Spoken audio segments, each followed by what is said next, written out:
जागेवरती स्थानापन्न. सर्वात प्रथम म्हणजे आपण एवढ्या मोठ्या संख्येने इथं उपस्थित राहिल्याबद्दल आपलं बहुमूल वेळ तुम्ही खर्च केला, या ठिकाणी आला. मी तर विचार करत होतो की ही प्रचाराची सभाच नाही, ही पंकजाताईंची विजय सभा आहे.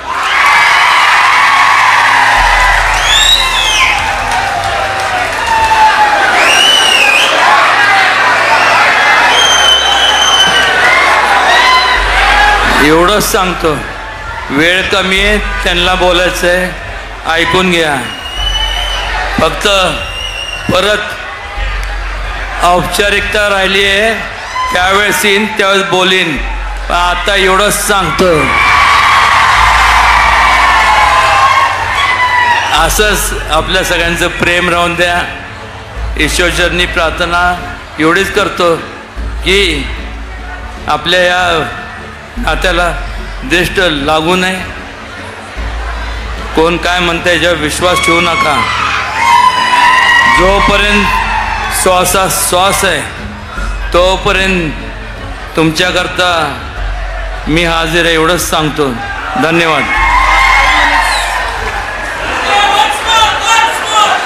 नाही, वन्स मोर काय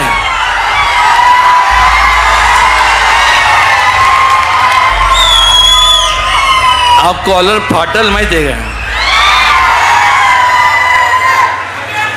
माझ्या इलेक्शनमध्ये पवार साहेबांनी असं हे केली.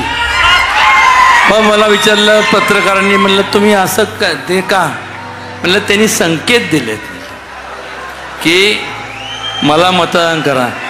मग हे संकेत जे मला लागू होतात ते पंकजाताईंना लागू होतात. आता त्यांना बोलू दे आणि आपल्या सगळ्यांची तात्पुरती रजा घेतो. धन्यवाद.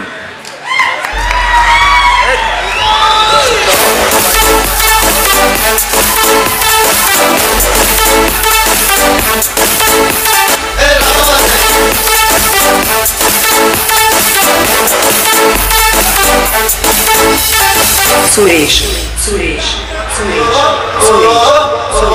छत्रपती शिवाजी महाराज यांच्या पुतळ्यास अभिवादन मान्यवर करत आहेत. त्याचबरोबर लोकनेते गोपीनाथरावजी मुंडे साहेब यांच्या पुतळ्यास अभिवादन करत आहेत. छत्रपती शिवाजी महाराज व लोकनेते गोपीनाथरावजी मुंडे साहेब यांच्या पुतळ्यास इथे पुष्प अर्पण केलं जात आहे. कायमच आपल्या सर्वांना ज्यांची प्रेरणा मिळते ते छत्रपती शिवाजी महाराज व गोपीनाथरावजी मुंडे. जोरदार टाळ्यांनी आपण अभिवादन करूयात छत्रपती शिवाजी महाराज व स्वर्गीय गोपीनाथरावजी मुंडे साहेब.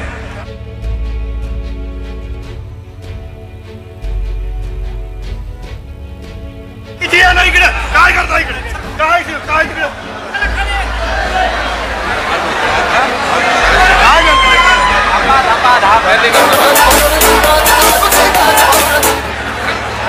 समोरच्या काढा. सर्व कार्यकर्त्यांना विनंती, आपण बाजूला यावं. श्रीमंत छत्रपती उदयनराजे भोसले महाराज यांचा सत्कार परळीकरांच्या वतीनं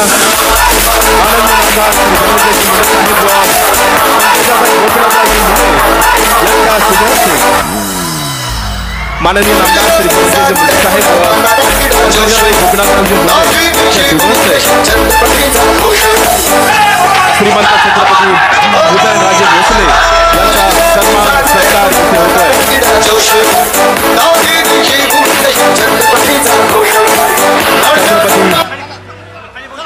उदयनराजे भोसले महाराज यांचा सन्मान आपल्या सर्वांच्या उपस्थितीमध्ये इथे परळीकरांच्या वतीनं इथं केला गेलेला आहे.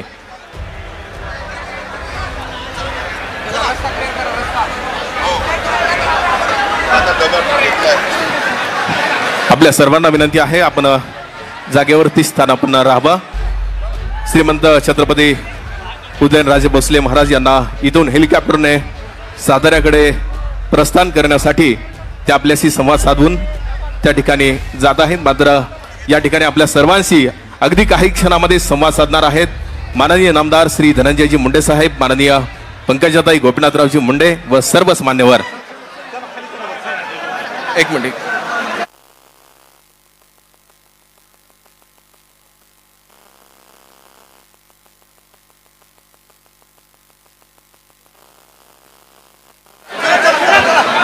कार्यक्रमाचं प्रास्ताविक करण्याची विनंती माननीय श्रीयुत कल्याणरावजी आखाडे साहेबांना करतो. श्रीयुत कल्याणरावजी आखाडे साहेबांना विनंती, कार्यक्रमाचा प्रस्ताव करा.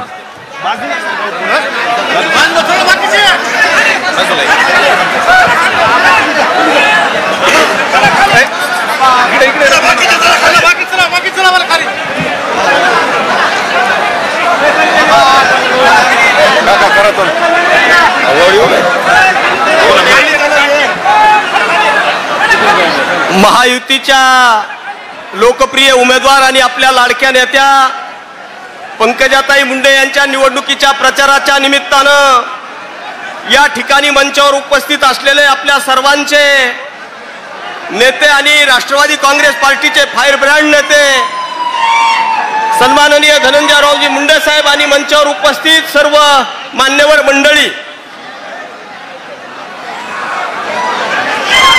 बंधूंनो, या निमित्तानं बोलत असताना एक गोष्ट मला तुम्हाला या ठिकाणी अतिशय खात्रीनं सांगायची आहे. या निवडणुकीच्या संदर्भानं कुणी काही बोलत असोत, कुणी काही सांगत असोत, या निवडणुकीमध्ये पंकजाताई यांचाच विजय होणार आहे आणि आपल्या खासदार म्हणून दिल्लीला पंकजाताई जाणार आहेत. पंकजाताई महायुतीच्या उमेदवार आहेत. भारतीय जनता पार्टी, राष्ट्रवादी काँग्रेस पार्टी, शिवसेना, मनसे, रासपा, रिपाई या पक्षांच्या मोठ्या ताकदीसोबतच धनंजय मुंडे साहेबांची मोठी ताकद त्यांच्या सोबत आहे आणि म्हणून ताईंचा विजय या ठिकाणी आता कुणीच थांबवू शकत नाही, ही वस्तुस्थिती आहे. बंधूंनो, ताई हे आपल्या जिल्ह्याचा अभिमान आहे. पंकजाताई हे आपल्या जिल्ह्याचं राष्ट्रीय नेतृत्व करतायत. तेव्हा मला या निमित्तानं आपल्या सर्वांना आवाहन करायचं आहे, या जिल्ह्यातल्या तमाम जनतेला या मंचावरून मला आवाहन करायचं आहे, खऱ्या अर्थानं या जिल्ह्याचा विकास झाला पाहिजे, या जिल्ह्यामध्ये विकासाची गंगा आली पाहिजे. असं जर वाटत असेल तर जाती पातीच्या धर्माच्या पलीकडे जाऊन आपल्याला आपल्या या ठिकाणी पंकजाताईंनाच निवडून द्यावा लागणार आहे. पंकजाताई या जिल्ह्याचं संसदेमध्ये नेतृत्व करत असताना खऱ्या अर्थानं या जिल्ह्यामध्ये मोठ्या स्वरूपाचा निधी त्यांच्या आणण्याची क्षमता आहे आणि म्हणून बंधूंनो, मी अधिकच लांबवत नाही, मात्र आपल्या पंकजाताईंना उद्याच्या 13 तारखेला मोठ्या संख्येनं जास्तीत जास्त मतं देऊन विजयी करावा असं आवाहन करतो आणि थांबतो. जय हिंद, जय महाराष्ट्र. धन्यवाद. यानंतर मनोगत व्यक्त करण्याची विनंती परळीचे माजी नगराध्यक्ष श्री दीपक नाना देशमुख यांना करतो.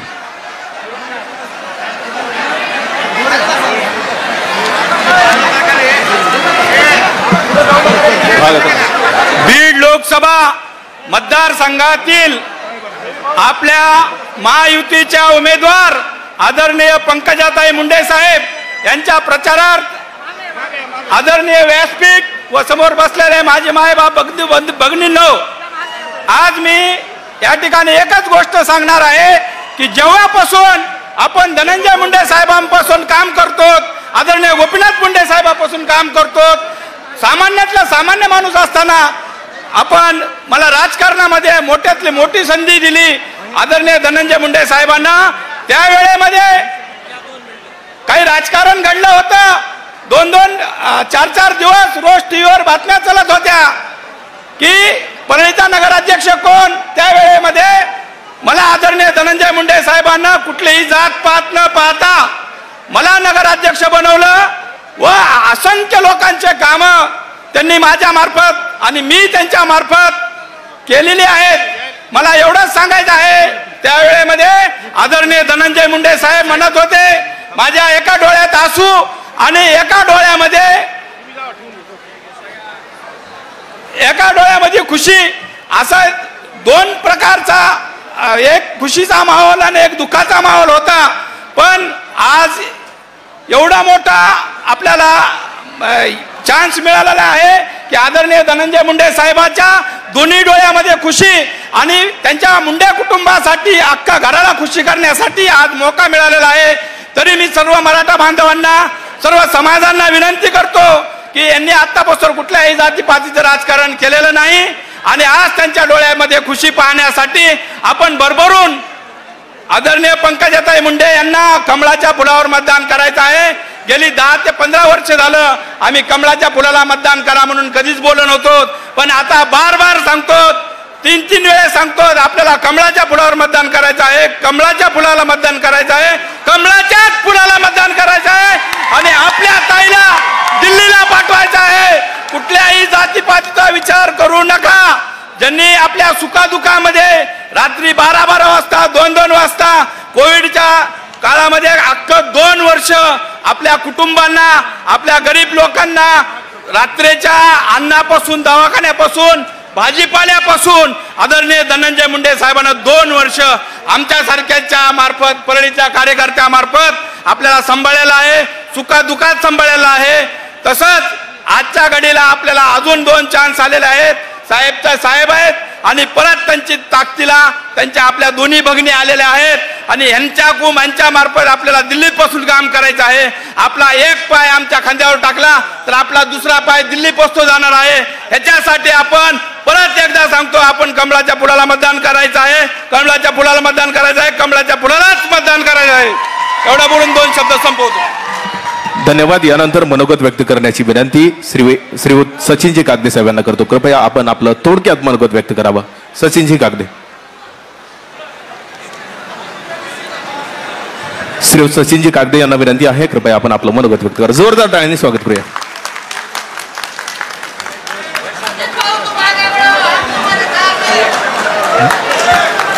बीड लोकसभा मतदारसंघाच्या उमेदवार पंकजाताई मुंडे यांच्या प्रचारात आज मोंढा विभागात होत असलेल्या सभेस उपस्थित जनसमुदाय व आदरणीय व्यासपीठ, मी इथं दलित समाजाच्या वतीनं प्रमुख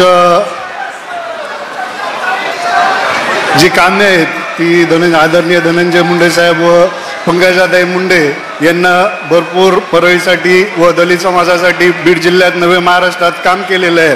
त्यामुळं पंकजाताई मुंडे यांना भरघोस मतानं विजय करावा असं आवाहन करतो. थांबतो. जय भीम. यानंतर श्री बाजीराव भैया धर्माधिकारी, शहराध्यक्ष राष्ट्रवादी काँग्रेस पार्टी यांना विनंती, आपण मनोगत व्यक्त करावं.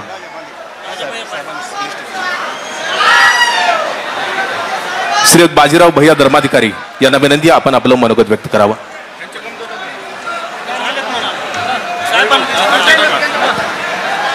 निश्चयाचा महामेरू, बहुत जनांची आधारू, अखंड स्थितीचा निर्धारू, श्रीमंत योगी छत्रपती शिवाजी महाराजांचे 13वे वंशज छत्रपती उदयनराजे भोसले महाराज आज या विजयी सभेला परळी नगरीमध्ये आले आणि त्यांनी आपल्या सर्वांना शुभेच्छा दिल्या. ताई साहेबांना शुभेच्छा दिल्यात. आज या विजयी सभेमध्ये मंचावर उपस्थित आपल्या बीड लोकसभा मतदारसंघाच्या लोकप्रिय उमेदवार आदरणीय पंकजाताई साहेब मुंडे, आपल्या बीड जिल्ह्याचे पालकमंत्री, राज्याचे कृषी मंत्री, आपल्या सर्वांचं लाडकं नेतृत्व नामदार धनंजयजी मुंडे साहेब, मंचावर उपस्थित सर्वच माझे सहकारी नेतेगण, बंधू भगिनी आणि उपस्थित सर्व पितृतुल्य मातृतुल्य सर्व मतदार बंधू भगिनींनो, तुम्हाला फक्त 2च प्रश्न विचारले की देशाचा पंतप्रधान कोण होणार आहे, कोण होणार आहे, आणि बीड जिल्ह्याचे खासदार कोण होणार आहेत. मग आता ही फक्त औपचारिकता राहिलेली आहे. आता मी फार काही भाषण बोलणार नाही, अनेक मान्यवर बोलणार आहेत. फक्त इथून पुढे 2 दिवस एक क्षण आपल्याला एक मतदान आणण्यासाठी खर्च करायचा आहे. आणि आज धनंजय मुंडे साहेब आणि पंकजाताई ताई दिल्लीमध्ये आणि भाऊ आपल्या राज्यामध्ये, हे दोघं मिळून आपलं परळी, नांदेड, लातूर याही पेक्षा विकसित आपल्याला करायचं आहे. ही खऱ्या अर्थानं निवडणूक विकासाची आहे. ही कुठलेच मुद्दे गौण आहेत. घडी गेली तर पिढी जाते. त्याच्यामुळं आपलं मत वाया घालू नका. आपलं एक मत कमळाला द्या आणि येणाऱ्या 13 तारखेला 1 नंबर बॅलेटवर पंकजाताईचं कमळ या चिन्हावर आपण मतदान करून सर्वांनी बहुमताने विजयी करावं एवढी विनंती करतो. जय हिंद, जय महाराष्ट्र.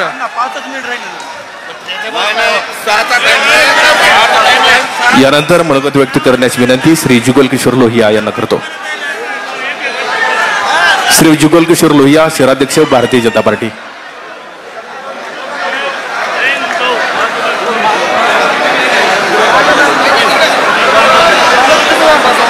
श्री जुगल किशोर लोहिया यांना विनंती आहे, कृपया आपण आपलं थोडक्यात मनोगत व्यक्त करावं.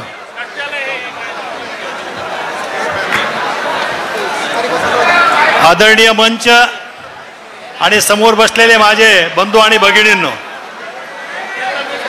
ताईंना, आपले जो ताई आज बीड लोकसभे मतदारसंघाच्या उमेदवार आहेत, मला सांगायचं की ताईंना आशीर्वाद देण्यासाठी आदरणीय मोदीजी आहेत, आदरणीय गडकरी साहेब आलेले आहेत आणि आत्ता आपले भोसले साहेब आदरणीय राजे सातारावरून मुद्दाम त्यांना आशीर्वाद देण्यासाठी या ठिकाणी आलेले आहेत. आणि त्यांनी या ठिकाणी सांगितलेलं आहे, मला असं म्हणायचं त्यांच्या छोट्या बहिणीसाठी ते या ठिकाणी त्यांच्या प्रचारात आलेले आहेत. मला असं म्हणायचं आहे की जसं आता सांगण्यात आलं की ही विजय निश्चित आहे, ही काळ्या दगडावरची पांढरी रेघ आहे, यात काही वाद नाही. आणि ताईंनी मंत्री असताना जी कामं केलेली आहेत आपण सर्व पर्यटकांना ती माहिती आहेत आणि अशाच प्रकारची कामे त्यांनी केंद्रात जाऊन करण्यासाठी आपण त्यांना 13 तारखेला कमळाच्या समोरचं बटन दाबून आपण त्यांना मतदान करायचं आहे. आणि एवढं मतदान की भरघोस मतदान देऊन, एक असंख्य असं मतदान देऊन त्यांना आपण निवडून द्यायचं एवढी विनंती करतो आणि थांबतो. जय हिंद, जय महाराष्ट्र. धन्यवाद. यानंतर श्रीयुत राजेशजी देशमुख साहेब यांना विनंती, कृपया आपण आपलं मनोगत व्यक्त करावं.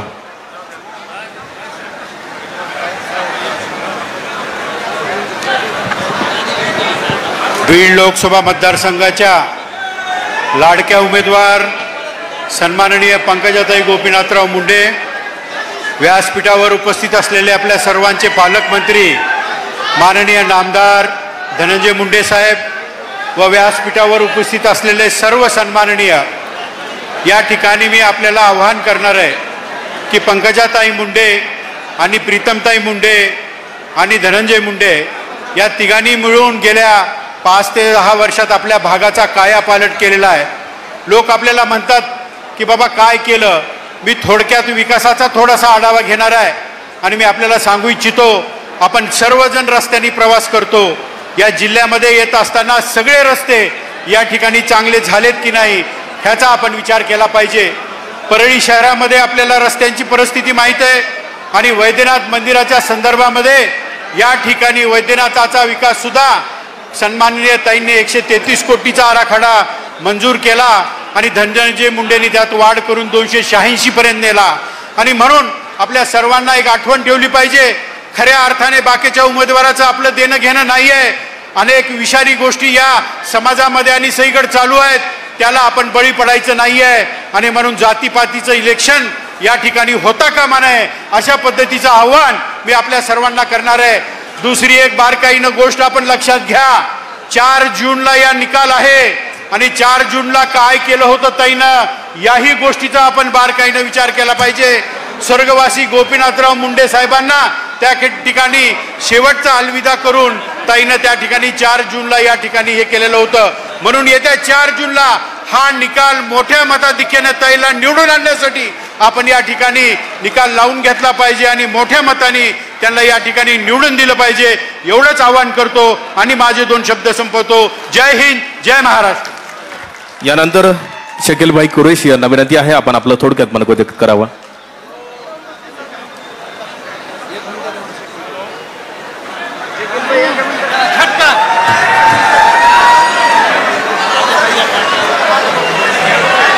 आज के सभा के प्रमुख माननीय धनंजय मुंडे जी साहब,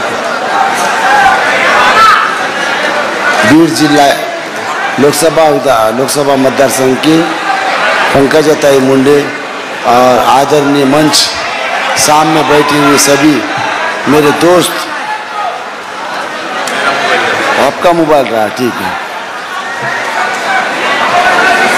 भाषण अभी साफ मैं आपसे विनंती कर रहा था कि 1 घंटा बाकी है, आप दोनों को परली एक बार एक मन से सुनने के वास्ते पिछले कई सालों से इंतजार कर रही थी. इसलिए कह रहा था मैं कि मेरा बोलना जरूरी नहीं है, यहाँ पे ये बहन भाई का प्यार दिल से और खुल के हमारे सबके सामने आए। ज़्यादा वक्त इसलिए देना चाहता हूँ मैं, इसलिए मैं आप सभी को गुजारिश करता हूँ आने वाली 13 तारीख को पंकजा ताई मुंडे इनके सामने के बटन पे कमल का बटन दबाकर पंकजा ताई को ज्यादा से ज्यादा लाखों मतदान से कामयाब करे, इतना ही कहता हूँ और रजा लेता हूँ। धन्यवाद। यानंतर राजा भैया पांडे यांना विनंती आहे, कृपया आपण आपलं थोडक्यात मनोगत व्यक्त करावं। राजा भैया पांडे यांना विनंती, कृपया आपण थोडक्यात मनोगत व्यक्त करावं।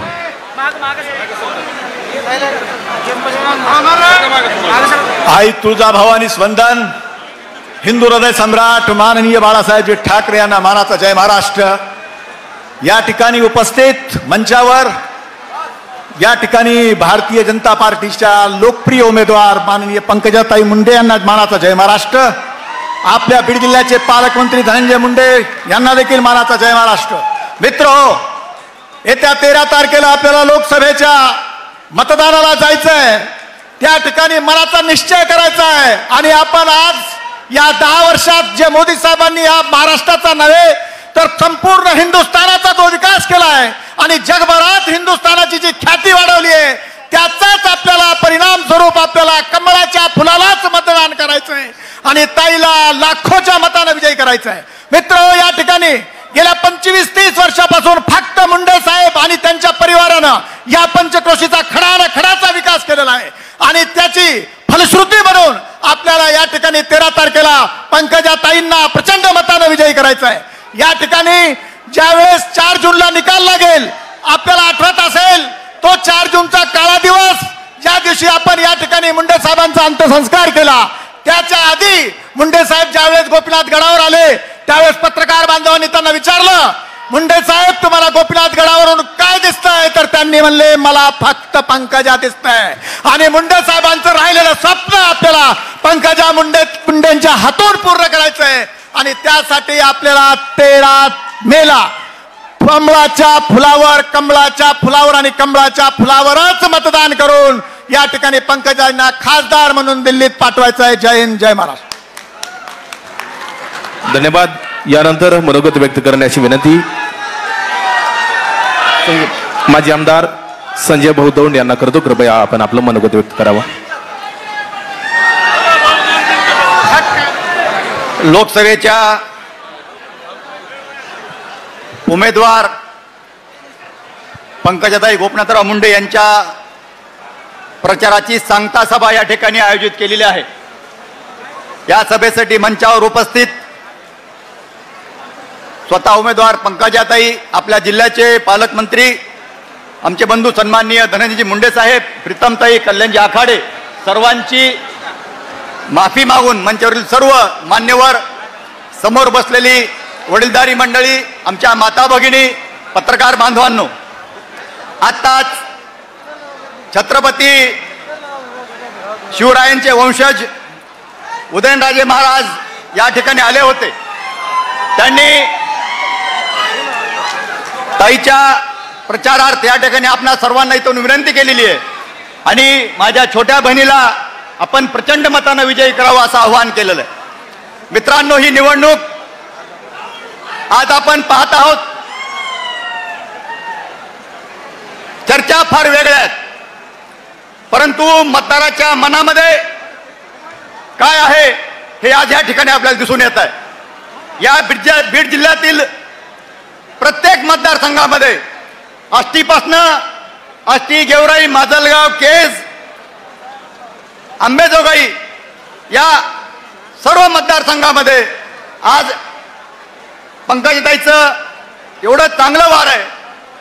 मला खात्री आहे मागच्या वेळी प्रीतमताई 1,29,000 मते निवडून आल्या होत्या, परंतु आपल्या सर्वांना माझी एक विनंती आहे की या जिल्ह्याचा जो विकास आहे हा विकास आपल्याला पूर्ण करण्याकरता राज्यामध्ये धनंजय मुंडे साहेब आहेत आणि केंद्रामध्ये ज्यावेळेस इथून ताई निवडून जाणार 4 तारखेला, त्या परत या ठिकाणी मंत्री होऊन येणार आहेत। त्यामुळं या जिल्ह्याचा सर्वांगीण विकास करण्याकरता येत्या 13 तारखेला आपणा सर्वांना माझी कळकळीची विनंती आहे, आपण ताईंचं क्रमांक 1ला नाव आहे, 1 या नावासमोर आपण कमळाचं चिन्ह पाहून त्यांना तिथं बटन दाबून प्रचंड मतानं विजय करावा, एवढं मी कळकळीचं आवाहन करतो. थांबतो. जय हिंद, जय महाराष्ट्र. यानंतर बीड लोकसभा मतदारसंघाच्या महायुतीच्या अधिकृत उमेदवार पंकजाताई गोपीनाथरावजी मुंडे मनोगत व्यक्त करण्यासाठी येत आहेत. एकदा जोरदार टाळ्यांनी स्वागत करूया. पंकजाताई, तुम आगे बढ़ो. माननीय पंकजाताई गोपीनाथरावजी मुंडे आपल्या सर्वांशी संवाद साधतायत.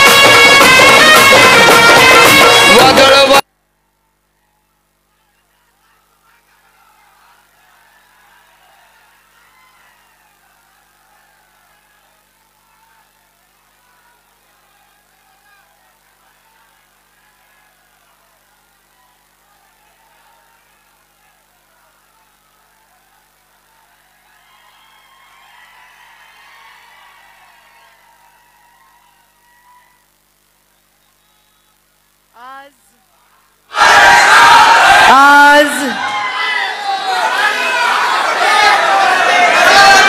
15 वर्षानंतर मी अशा एका मंचावर आले आहे, ज्या मंचावर येऊन माझ्या मनामध्ये एक प्रचंड शांती मी अनुभवत आहे. तो मंच 2009 मध्ये होता, ज्या मंचावर माझे बाबा मुंडे साहेब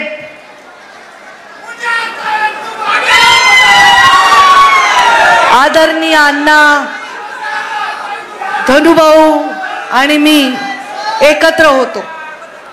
माझ्या प्रचाराची ती सभा होती आणि आज परत 15 वर्षांनी माझ्या प्रचाराची ही सभा आहे. जसं मला प्रत्येक मीडियाने गेले 40 दिवस हा प्रश्न विचारला, त्याला हवं तसं उत्तर मी देऊ शकले नाही, पण आता देते की या निवडणुकीमध्ये तुम्हाला काय वाटतंय की राष्ट्रवादी आणि धनुभाऊ तुमच्या सोबत आहे. तर मला असं वाटतं की विजयामध्ये, संघर्षामध्ये, भांडण्यामध्ये, आक्रमणामध्ये जे माझ्या मनामध्ये सतत अस्वस्थता होती ती मला आता अजिबात वाटत नाही. कारण मी जेव्हा राजकारणात पहिल्यांदा आले तेही मी ठरवलं नव्हतं आणि हेही मी ठरवलेलं नाही. 2009ला 24 तारखेला मला वाटतं मी फॉर्म भरला, 24 सप्टेंबर काहीतरी, मला एक्झॅक्टली नाही, पण एक दिवस आधी अगदी मला मुंडे साहेबांचा फोन आला आणि त्यांनी मला सांगितलं की तुझा इन्कम टॅक्स भरलेला आहे का तपासून बघ.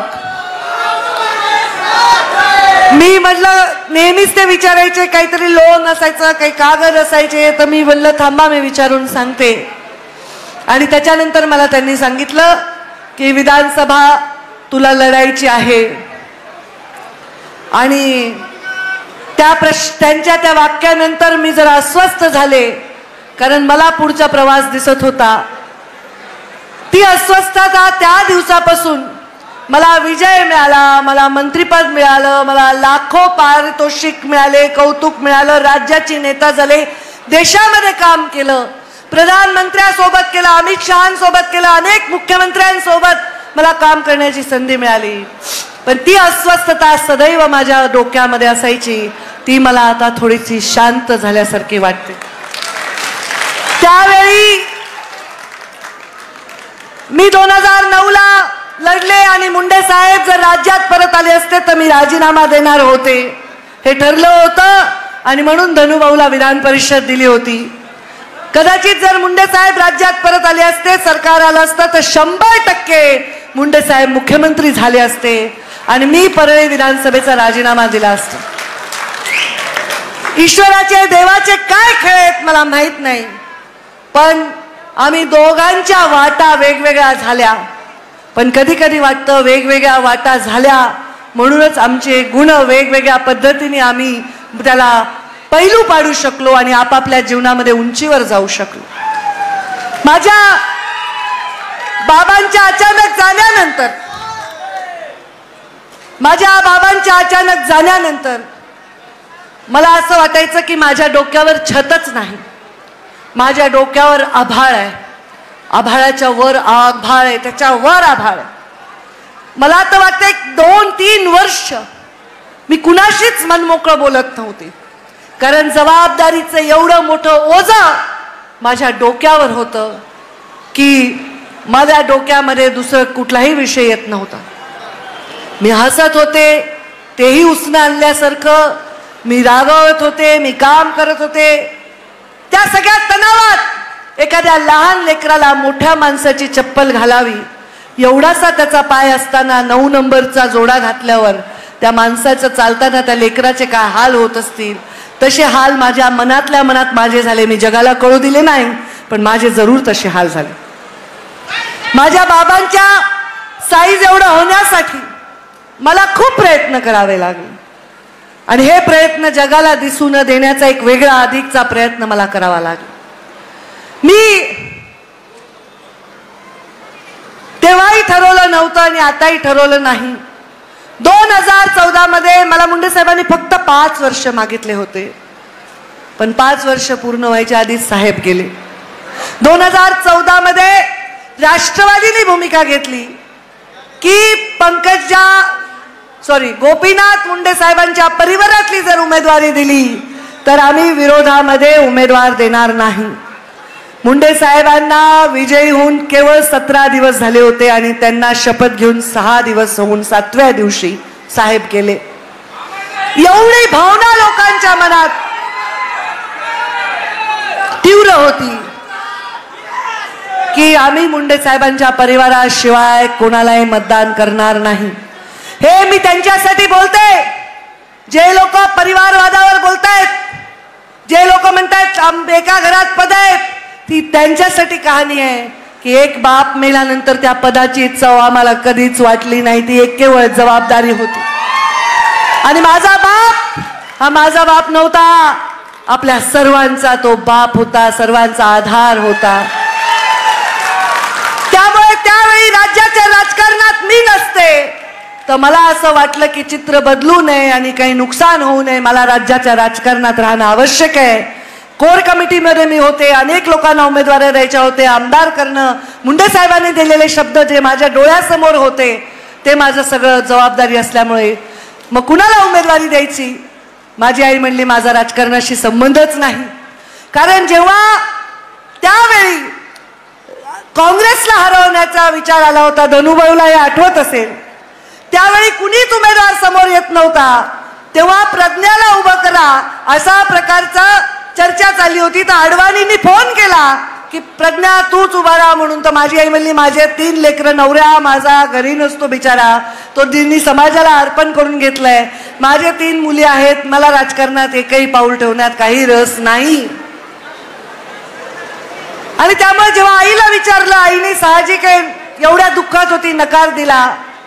यशोताईचं वय कमी पडत होतं आणि एक डॉक्टर म्हणून आपली बिचारी नाकासमोर चालणारी, स्वतःचं काम स्वतः कष्टाने करणारी प्रीतमताई उमेदवार झाली. 10 वर्ष प्रीतमताईंनी या मतदारसंघासाठी, या जिल्ह्यासाठी आपल्या जीवनातला क्षण दिला. मी जेव्हा राजकारणात आले तेव्हा माझा मुलगा 4.5-5 वर्षाचा होता आणि प्रीतमताईचा तर अवघा 1 वर्षाचा मुलगा होता. पण जबाबदाऱ्यांमुळे माणसं हे सगळे निर्णय घेत असतात. जबाबदाऱ्यांमुळे माणसाला आपल्याला काय पाहिजे काय नाही पाहिजे याचा विचार न करता लोकांना काय पाहिजे, त्यांच्यासाठी काय योग्य याचा विचार करावा लागतो. नंतर पर्यायाने आमची युती झाली. धनुभाऊची माझी आधीच झाली होती, कारण कधी कधी खूप चांगले दिवाळीचे सण माणसाला एकत्र आणत नाहीत, पण दुःखाचे क्षण माणसाला एकत्र आणत असतात, संघर्षाचे क्षण माणसाला एकत्र आणत असतात. मी त्या सगळ्या संघर्षातून एकटी गेलेली आहे, पण जेव्हा मी माझ्या भावाला पाहिलं तेव्हा मला काळजी वाटत होती. त्यांची तब्येत बरी नव्हती, ते हॉस्पिटलमध्ये ॲडमिट होते आणि मी त्यांना भेटायला गेले आणि त्याच्यानंतर ठरवलं की आता बस, आता भांडायचं नाही. आता भांडायचं नाही, आपली आपली भूमिका करायची, आपली आपली लढाई करायची.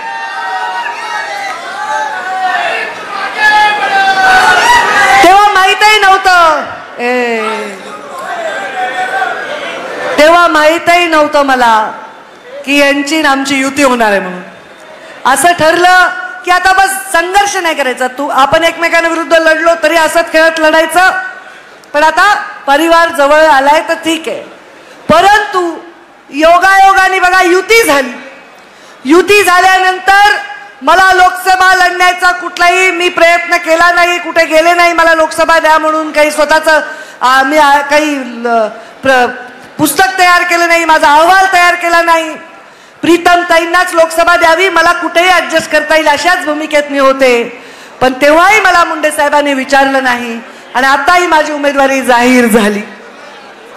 मला कधी कळत नाही योगायोग असतात, त्यावेळी माझी उमेदवारी देणं, धनुभाऊंना विधान परिषद देणं, धनुभाऊंनी राष्ट्रवादीत जाणं, धनुभाऊंनी राष्ट्रवादीतून विरोधी पक्ष नेता होणं, मी भाजपमधून मंत्री होणं, प्रीतमताईंनी खासदार होणं, हे कशासाठी आहे? बघणाऱ्याला वाटल काहीतरी पद उपभोगण्यासाठी. नाही, तुम्ही आम्हाला जेवढं दिलंय आमचं सगळं खानदान उभं करून तुमच्या सेवेला उभं केलं तरी ते कमी पडणार आहे. आम्ही 7 पिढ्या आमच्या कातड्याचे जोडे जरी करून घातले तरी तुमची आम्ही परतफेड करू शकणार नाही. तुम्ही या देशाला गोपीनाथ मुंडे दिलाय, तुम्ही या देशाला लोकनेता दिलाय, हे तुमचं कर्ज आहे आमच्या पूर्ण कुटुंबावर. योगायोगाने आमची युती झालेली आहे आणि युती झाल्यानंतर आता काय करायचा हा प्रश्न आमच्या वरच्या नेत्यांनी सोडवलाय असं म्हणायला हरकत नाही. आता 4 जूनला तुम्ही काय करतात त्याच्यावर आहे. काय करणार आहेत 4 जूनला? काय करणार आहेत 4 जूनला?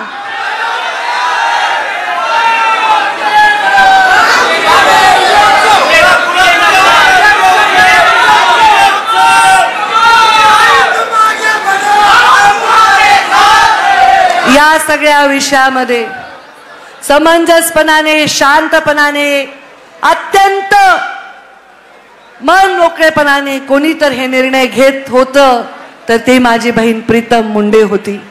10 वर्ष खासदार राहून एक क्षण, आजकाल पदासाठी प्रतिष्ठेसाठी लोक घराचे 1000 तुकडे करतात, पण मला अभिमान आहे प्रीतमचा आणि माझ्या आईच्या संस्कारांचा.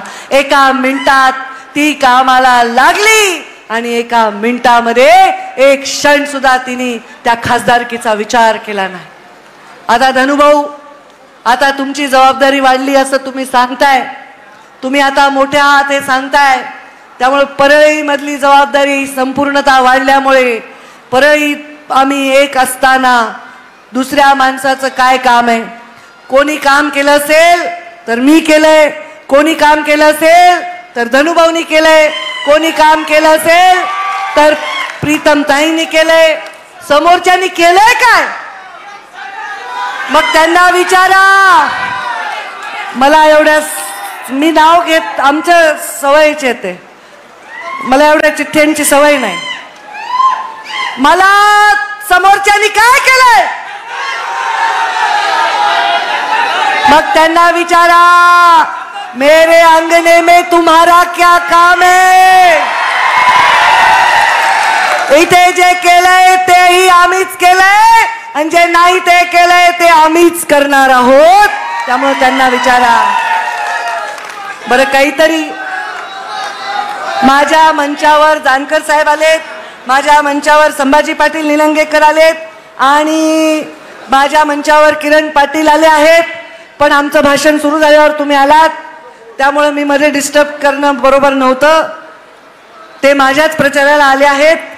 मला तरी असं वाटतं की ते माझे सहकारी आहेत आणि आमच्यामध्ये ती अंडरस्टँडिंग आहे, तर ते क्षमा करतील जर नाव घ्यायचं राहिलं असेल तर. मी मंचावरची नावच घेतली नाही कुणाचे, कारण ते तुझ्यासाठी ठेवलंय मी. हां, कारण माझं पॉइंट का. आणि आता कुठे होते बरं मी? असे डिस्टर्ब करतात तुम्ही लोक.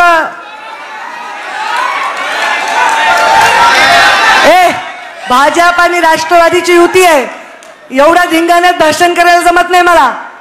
शांत पिन ड्रॉप सायलेन्स लागतो. बघा आता गप्पा बरोबर. तर पालकमंत्री म्हणून मी या बीड जिल्ह्याची सेवा केली, परळीची सेवा केली. सगळे विकास करून निवडून येता येत नाही हे वाक्य मी अनेक वेळा ऐकलं होतं, ते सत्य झालं. मला तुम्ही परळीतून घरही बसवलं आणि घरी बसवल्यानंतर मला 5 वर्ष संघटनेचं काम करता आलं. त्या संघटनेच्या कामामध्ये माझा अनुभव फार मोलाचा आहे. पराभवानी पराभूत नाही झालं तरच गोपीनाथ मुंडेची लेख आहे. जो गोपीनाथ मुंडे जेव्हा 1985ला निवडणूक हरले होते तेव्हा लोकांच्या मनामध्ये एक सुप्त दुःख निर्माण झालं होतं.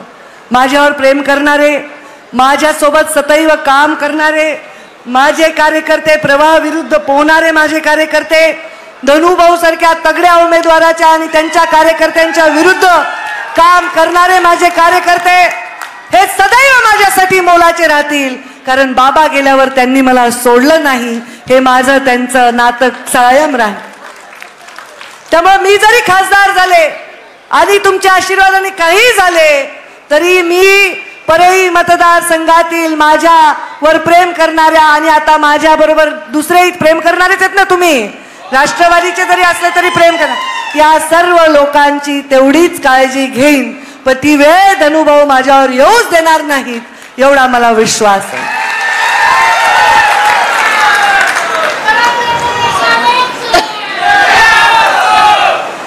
मला आता लोकसभेत का जायचंय आणि कोणी पाठवायचंय हे 2च वाक्य मी बोलणार आहे. मला लोकसभेत का जायचंय सांगा. का जायचंय? माझ्यासाठी जायचंय का? कुणासाठी जायचंय? अरे काय 75 वर्ष लागले. 78% रेल्वेचं काम आम्ही 2 टर्म मध्ये पूर्ण केलंय. सौंदर्य सर, मी जन्मल्यापासून तुम्ही त्या रेल्वेच्या समितीत होते, पण आता ते काम पूर्णत्वाला आलंय. मला दिल्लीला जायचंय याचं पहिलं कारण मला जिंकायचंच आहे आणि मी जिंकणारच आहे. पण या परळी मतदारसंघातून 2009 पेक्षा जास्त नाही, दुप्पट तिप्पट लीड आपल्याला घ्यायची आहे. कारण इथे विरोधकाला स्थान नाही. मला दिल्लीला जायचंय ते या भागातले मी जे मशागत केली पालकमंत्री असताना, नॅशनल हायवे आणले, मुख्यमंत्री ग्राम सडक योजना केली, 25-15 दिला. कधी कुणाच्या चहाची मिंदी मी राहिलेले नाही. कधी मी कुणाला काही अपेक्षा न करता मागून घरी बोलवून माझा चहा पाजून दिलेला आहे. हे सगळं जे मी केलंय त्याचा पुढचा टप्पा गाठायचा आहे. आणि तो पुढचा टप्पा म्हणजे या भागामध्ये मोठे उद्योग आणायचे आहेत. कारण उद्योग आणायला आता वातावरण आहे. रेल्वे आहे, उद्योग आणण्यासाठी हायवे आहेत, स्टेट हायवे आहेत, नॅशनल हायवे आहेत. मला या भागासाठी उद्योग आणायचा आहे. मला या भागासाठी एक मोठा हॉस्पिटल मल्टी स्पेशालिटी करायचं आहे. नर्गिस दत्तच्या आधार जे हॉस्पिटल आहे तसं की माझ्या जिल्ह्या आणि आजूबाजूच्या जिल्ह्यातल्या कॅन्सर पेशंटसाठी आणि मोठ्या ऑपरेशनसाठी तिथे गरिबांचे मोफत इलाज व्हावे आणि त्यांचं आयुष्य सुद्धा जरी त्यांना खरेदी करता येत नसेल तरी त्यांचं आयुष्य आम्ही त्यांना देऊ शकू अशा प्रकारचं हॉस्पिटल करायचं. आणि दुसरं महत्त्वाचं, अत्यंत महत्त्वाचं कारण आपल्या निकालाची तारीख 4 जून आहे. 4 जूनला मी याच हाताने मुंडे साहेबांचा अंतिम संस्कार केलेला आहे. मी मुंडे साहेबांची सहानुभूती म्हणून तुम्हाला मतदान मागत नाही. मुंडे साहेबांकडे बघून मला मत द्या असंही म्हणणार नाही.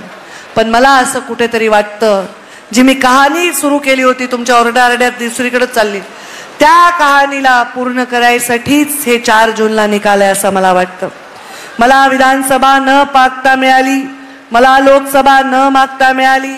माझ्या या लोकसभेमध्ये जाण्याने जे मुंडे साहेब या जिल्ह्यामध्ये, या परळीमध्ये सत्कार घ्यायला येऊ शकले नाही, तो सत्कार घेण्यासाठीच हा 4 जूनला निकाल आहे असं मला वाटतं. त्यांनी जे स्वप्न देशातून मंत्री होऊन काम करताना पाहिले होते ते मी माझ्या राज्यातल्या मंत्रिपदात पूर्णत्वास नेलेत. त्याचा पुढचा टप्पा गाठण्यासाठी मला हे 5 वर्ष पाहिजे. मी हात जोडते. हे जाती पातीचे प्रचाराला बळी पडू नका. जे तो प्रचार करतात त्यांना विचारा की तुम्ही मतदारसंघामध्ये दुसऱ्या समाजाचे मतं घेऊन निवडून येत नाही का? तुमच्या मतदारसंघामध्ये गेले 6 टर्म कोण उभं राहतं लोकसभेला विधानसभेला? मग तो प्रचार आमच्या या जिल्ह्यात येऊन तुम्ही का करता? अनेक लोक मिळून काही लोकांना निवडून देत होते. मग काही लोकांनी अनेक लोकांपैकी काही लोकांना निवडून दिलं तर काय बिघडलं? या राज्यामध्ये अनेक मराठा समाजाचे खासदार होणार आहेत. या राज्यामध्ये अनेक मराठा समाजाचे आमदार आहेत, खासदार आहेत, मुख्यमंत्री आहेत, उपमुख्यमंत्री आहेत. एक पंकजा मुंडे गेली तर कुणाचं काय बिघडणार आहे? अरे पंकजा मुंडे 10 ठिकाणी सभा घेऊन आली तर त्या ठिकाणी कोण खासदार होणार आहे?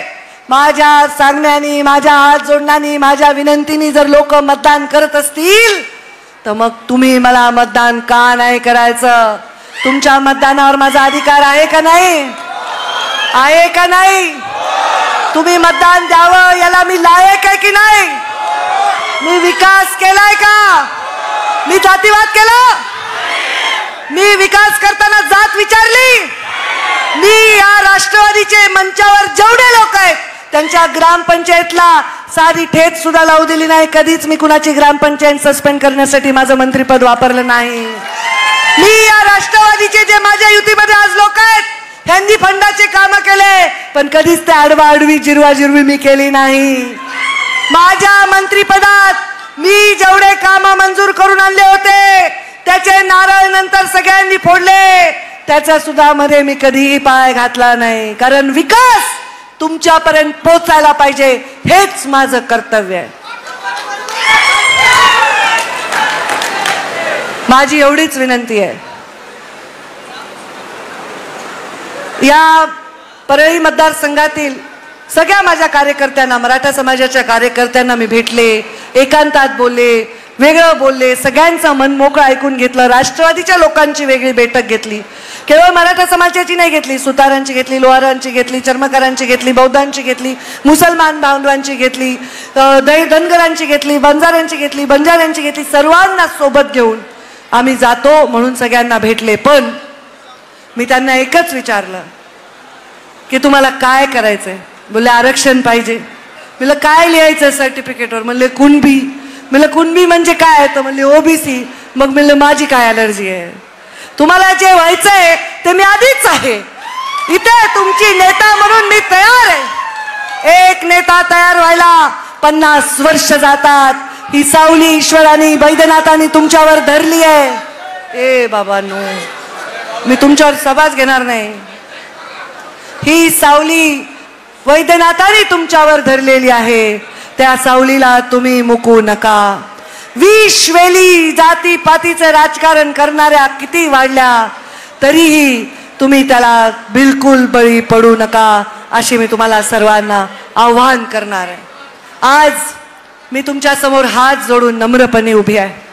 परळीचा माझा पराभव झाल्यानंतर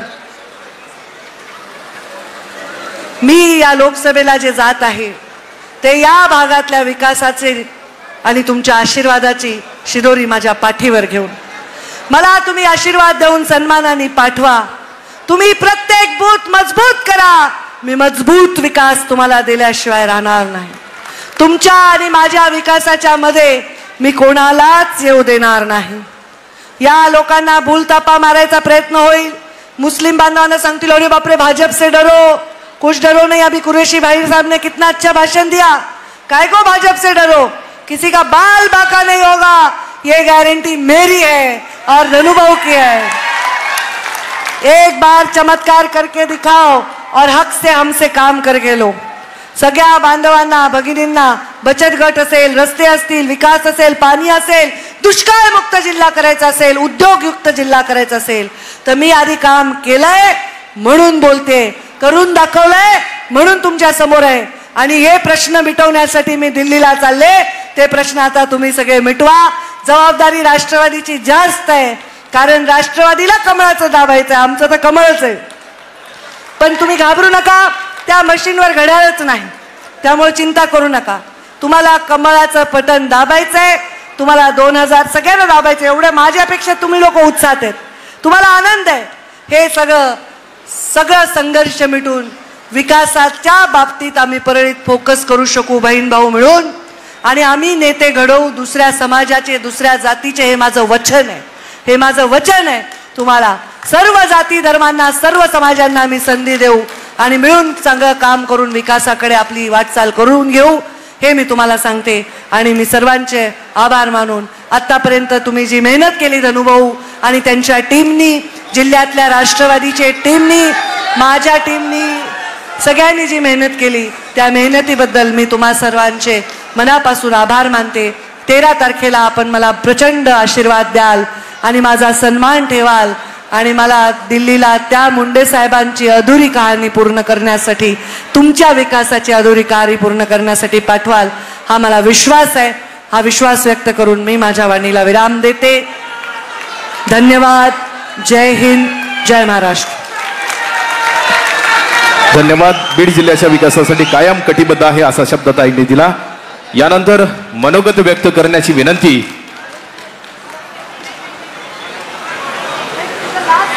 माननीय जानकर साहेबांना करतो. कृपया माननीय प्रीतम ताई यांना विनंती आहे, कृपया आपण आपलं मनोगत व्यक्त. जोरदार टाळ्यांनी ताईंचं स्वागत करूया. ताईंचं 2 मिनिटं धन्यवाद. प्रीतम ताईचं 2 मिनिटं टाळ्या वाजून स्वागत करा. खासदार म्हणून आता प्रचार संपतोय, हे त्या भाषण करतायत, हे शेवटचं आहे. पण भविष्यात त्यांच्या गुणांमुळे त्यांच्या समोर मोठी पदं लागतील, हा मोठी बहीण म्हणून मला आशीर्वाद त्यांना द्यायचा आहे. 2 मिनिटं आपण सर्वजण त्यांच्या टाळ्या वाजून स्वागत करा. 2 मिनिटं.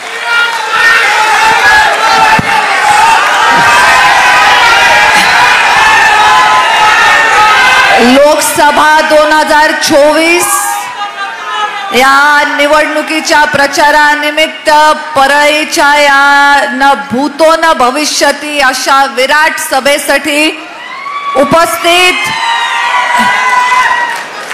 चे बंधू, जिल्ह्याचे पालकमंत्री धनंजयजी मुंडे साहेब, ज्यांच्या प्रचारार्थ ही सभा होतीये, त्या आपल्या सगळ्यांच्या लाडक्या नेत्या पंकजाताई चे दुसरे बंधू जानकर साहेब आणि सन्माननीय मंच. आत्ताच ताईंचं मार्गदर्शन आपण सगळ्यांनी ऐकलं आणि उभ्या उभ्या का होईना छत्रपती उदयनराजे हे पंकजाताईंना आशीर्वाद देऊन गेलेले आहेत. त्यामुळे पंकजाताईंच्या विजयावरती शिक्कामोर्तब हे आजच झालेलं आहे. तरी सुद्धा उद्याच्या निवडणुकीच्या निकालानंतर विजयाची ह्याच्याही पेक्षा मोठी सभा आपण घेऊ, एवढं या निमित्ताने सांगते. 10 वर्षाच्या कामाचा उहापोह करता आला असता. मी 10 वर्ष यासाठी म्हणते कारण माझे खासदारकीची 10 वर्ष, त्यांच्या राजकारणाला 25 वर्षाचा काळ झालेला आहे. त्यामुळे फार जास्त बोलणार नाहीये. 2 वेळा तुम्ही माझ्या पाठीशी भरभरून आशीर्वाद उभे केलेत लोकसभेच्या निवडणुकीमध्ये. आज तुम्हाला सगळ्यांना पंकजाताईंसाठी लोकसभेच्या निवडणुकीचे आशीर्वाद मागायला आलेली आहे. तुम्ही दिलेलं प्रत्येक आशीर्वाद रूपी मत हे बीड जिल्ह्याला विकासाची एक एक पायरी उंच चढवणारं ठरणार आहे. हा विश्वास आपण सगळ्यांनी मनात बाळगायचा आहे. जे प्रेम आजपर्यंत दिलेलं आहे तेच प्रेम उद्याच्या निवडणुकीमध्ये द्या. कारण मी एकच सगळ्यांना सांगू इच्छिते, ही निवडणूक एक खासदार निवडून आणण्याची नाही. ही निवडणूक राजकारणात चुकीचे पायंडे पाडवण्याचा ज्यांनी प्रयत्न केलाय त्यांचे चुकीचे प्रकार हाणून पाडण्याची. तो बीड जिल्हा जो नेहमी पुरोगामी विचारांचा राहिलेला आहे, जातीपातीच्या राजकारणाला बळी न पडता, धर्माच्या राजकारणाला बळी न पडता, नेतृत्वामध्ये स्त्री पुरुष हा भेद न करता सक्षम नेतृत्वाच्या पाठी उभं राहिलेला बीड जिल्ह्याकडे संपूर्ण देशाचं लक्ष लागून राहिलेलं आहे. त्यामुळे उद्याची निवडणूक ही एका खासदाराची नाही, ही एका नेत्याची निवडणूक आहे. एखाद्या निवडणुकीने एखादा आमदार खासदार निवडून येतो किंवा पराभूत होतो, पण नेते घडण्यासाठी आयुष्य आणि पिढ्यान पिढ्या झिजावे लागतात. वर्षाचे 365 दिवस काम करावं लागतं. हे सोशल मीडियाचं जग नाही. सोशल मीडियावर निवड निवडणूक नाही. तुम्हाला मतं फेसबुकवर टाकता येतात का? इंस्टाग्रामला आहे का पोलिंग चिट? तर ही निवडणूक ही प्रत्यक्ष मतदानाच्या क्षेत्रावर जायची आहे. जर मत फेसबुकला दिलं तर मग गावाचा रस्ता पण फेसबुकलाच घ्या. जमतंय का? प्रत्यक्षात जे नेते विकास करणार आहेत त्यांच्या पाठीशी उभं राहण्याची ही निवडणूक आहे. ही निवडणूक ही उद्याच्या येणाऱ्या राजकारणाचा पाया घालणारी, पाया ठरवणारी निवडणूक असणार आहे. उद्याच्या राजकारणाची दिशा ठरवणारी निवडणूक असणार आहे. त्यामुळे हे मतदान हे तुमच्या आयुष्यातलं सगळ्यात श्रेष्ठ दान आहे. हे मतदान आजचं वाया जाऊ देऊ नका. परळीवर विशेष जिम्मेदारी आहे, कारण बीडकडे बीडच्या निवडणुकीकडे देशाचं लक्ष आहे आणि या निवडणुकीत परळी काय करते ह्याच्याकडे बीड जिल्ह्याचं लक्ष आहे. त्यामुळे परळीनी आपल्या हे आज सन्मानपूर्वक विजय पंकजाताईंना देणं ही आपली सगळ्यांची नैतिक जबाबदारी आहे. आपण ती उत्तमपणे पार पाडाल हे गृहीत धरून तुम्हाला मी ऍडव्हान्स मध्ये आभार देते आणि जास्त वेळ न करता मी आता सन्माननीय धनंजयजी मुंडे साहेबांना विनंती करते की त्यांनी मार्गदर्शन करावं.